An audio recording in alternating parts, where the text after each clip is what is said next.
Hello po sa inyong lahat mga ka-crypto. Ako po si Pinoy Crypto Trader at sa video na ito ay atin pong pag-uusapan si Thorchain. Ayan, sapagkat na-hit po niya ang kanyang yearly high. At yan, siya po ay nag-spike ng higit 15% nitong nakalipas na 24 oras. Kaya yan, marami pong nagsasaya dyan na naka-invest dito kay Thorchain. At ayan, bago po tayo magpatuloy ay nais ko lamang po munang bigyang linaw ang aking disclaimer kung saan ang nilalaman po ng video na ito ay hindi po ito isang financial advice. For education and information purposes lamang po ang layunin nito. Maliban po dito ay nais ko na rin pong magbigay babala na wala pong kahit anumang group chat ang Pinoy Crypto Trader. Ayan, Thorchain or Rune has shown robust performance in the last few days on its way to reaching its highest level of the previous 12 months. Ayan, patungo po siya para akyatin yung kanyang previous high. According to crypto price aggregator CoinGecko, the price of Thorchain's native cryptocurrency Rune is currently at a year high $4.65. The price is 15.1% higher than it was 24 hours ago. Ayan, umakyat po ng 15.1%. Ayan, sino ba sa inyo ang nag-i-invest dyan ng Rune? Ito po ay ang native cryptocurrency ng Thorchain. At that time, it began the day with a negative momentum before a bull takeover on the market pushed it to $4. Kaya yan, ano nga bang naging dahilan kung bakit biglang umangat ang Rune token? Ayan, mula po rito, naglalaro po siya sa $4. Ayan, nagko-consolidate tapos bagyang bumagsak pa. Tapos biglaan na lamang po siyang diretsong umakyat. Ayan, at umabot po siya dito sa mga $4.60. Yan, bagyang bumagsak ulit pero bumalik po siya. Kaya yan, ano kayang nagdulot dyan? And the token has been on the up since Thorchain's third quarter 2023 report affirmed significant progress with milestones for the blockchain.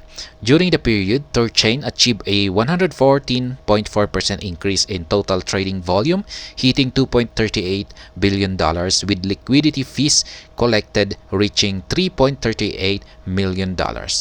The release of the report stirred an immediate reaction in the market, triggering an 89% surge in the price of Rune. An important factor to note is that the global crypto market also gained traction around this time, with a significant positive driver being forthcoming Bitcoin Spot Exchange Traded Fund. Ayan.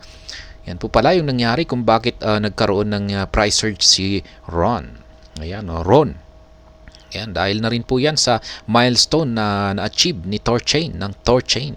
At maliban dyan ay yung nalalapit na approval ng Bitcoin Spot ETF or Exchange Traded Fund. Kaya yan po talaga yung impact.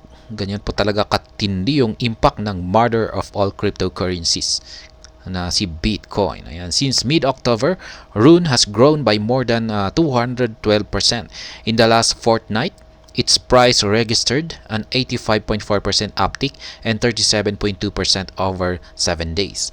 Thorchain's recent rally is also fueled by Thor's swap remarkable trading volumes, securing its third biggest DEX position. The network's operation as a liquidity layer of last resort for centralized exchanges have also fueled its growth. Ayan, yan na rin yung tumulong sa paglago. Ayan, yung kanyang centralized exchanges. Ayan, meron po pala siyang centralized exchange. Rune's upside journey began on October 21 as it experienced a 2-month consolidation as a strong support zone, leading to a breakout above 20 DMA. This support level has since upheld an impressive positive 162% rally in the past month. Indicators signal a strong overbought condition for Rune. Per money control, the Rune RSI is hovering around 80 and the MACD shows a bullish level at 47.26, reflecting the current sentiment in the market. Ayan. Ayan po si Rune. Ayan, nagpakita ng magandang performance. Ayan, kung yan, 15.1%. Ayan, itong nakalipas lamang na 24 oras.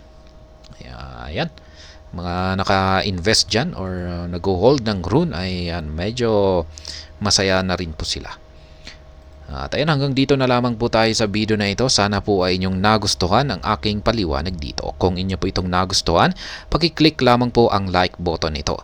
Para naman po sa mga bago lamang dito, kayo po ay aking inaanyayahan para mag-subscribe.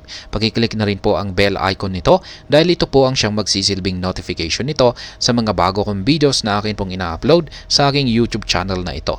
Marami pong salamat sa panonood. Ingat po tayo lagi at God bless po sa ating lahat.